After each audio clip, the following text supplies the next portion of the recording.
हमारे गंगा प्रसाद वर्मा जी ने कल के विषय में अपना बहुत ही सुंदर जिज्ञासा रखी है कि यदि लक्ष्मण जी ने 14 वर्ष निद्रा और नारी का त्याग किया और मेघनाद पे विजय प्राप्त की, तो ऐसे वैराग्यमंत लक्ष्मण जी के वैराग्य की पूर्ति में एवं प्रभु सेवा में लगने से मां उर्मिला की कितनी बड़ी जिम्मेदारी है। यदि उर्मिला नहीं होती तो लक्ष्मण जी, जिस तरह सीता जी ने कहा कि प्रभु मैं तो आपके साथ चलूंगी, उर्मिला भी कह सकती हैं, लेकिन उर्मिला ने यह नहीं कहा। कई जगह पर ऐसा विषय आता है कि क्या नारी धर्म वह है कि जो सीता जी ने अपने पति के पग चिन्हों के साथ पग मिलाए, या पतिव्रत धर्म वह है कि पति की अनुपस्थिति में सास ससुर की सेवा करके उर्मिला ने निभाया। किसे हम पतिव्रत धर्म माने? एक दिन और बात चली थी तो मैंने बताया था कि धर्म में भी आपद धर्म होते हैं, धर्म में धर्म संकट भी होता है। अलग अलग समय धर्म की अलग अलग परिभाषाएं भी कर्म को बांधती है और कर्म को बाध्य करती है।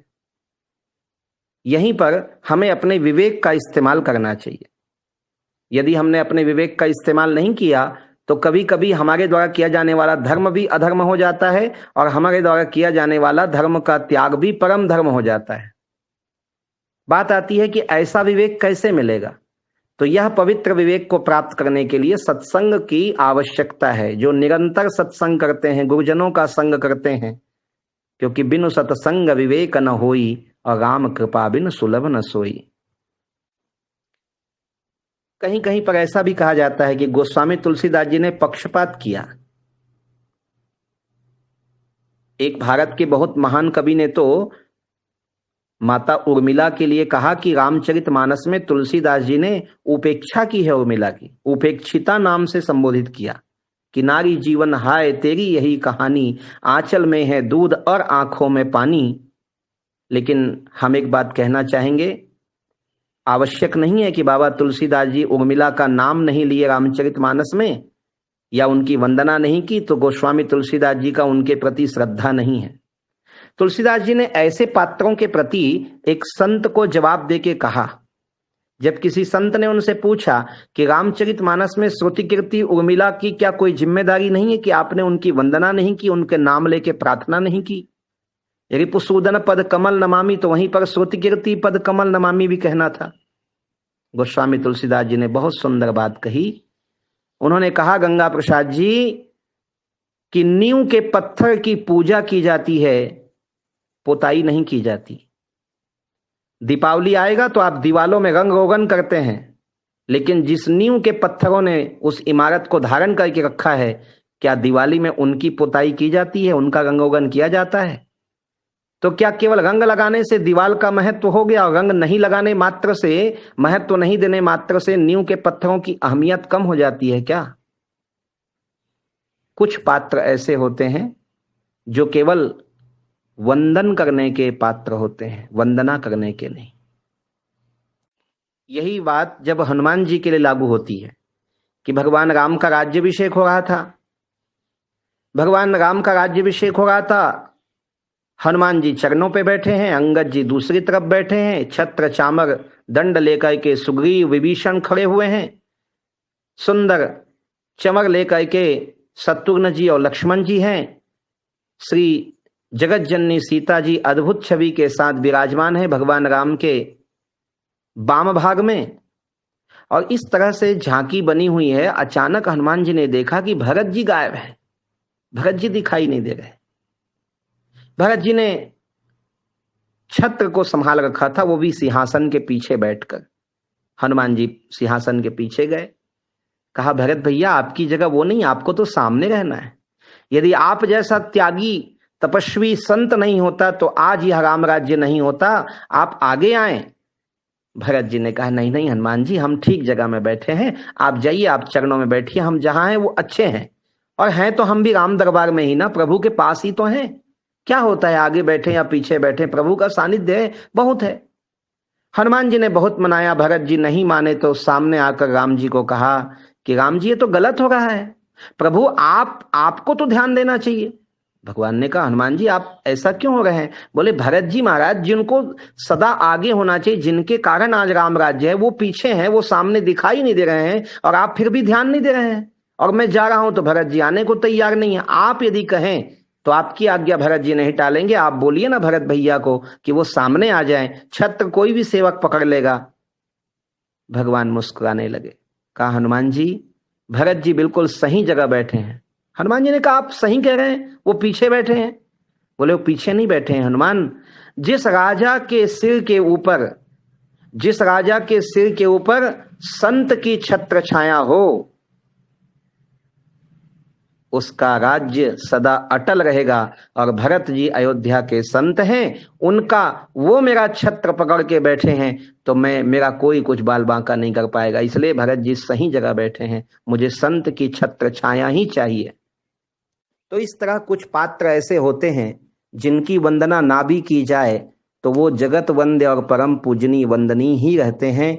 माँ उर्मिला के लिए सत सत नमन करते हैं। माँ उर्मिला का ज्यादा चरित्र तो रामचरितमानस में कहा नहीं गया। उर्मिला जी की तो एक दो भाषा आपको सुनने को भी मिल जाएंगी, लेकिन एक ऐसी भी पात्र है रामचरितमानस में कि रामायण सतकोट या पारा, लेकिन उन्होंने कहीं कुछ बोला ही नहीं है, वो श्रुति कीर्ति है। लेकिन संतों ने श्रुति कीर्ति के लिए भी एक सुंदर सा प्रसंग बताया है, मैं आपको सुनाऊंगा। रघुकुल रीति सदा चली आई, प्राण जाई बरु बचन न जाई। रघुकुल में केवल राम जी ही नहीं, सभी रघुकुल रीति निभाने में लगे हैं।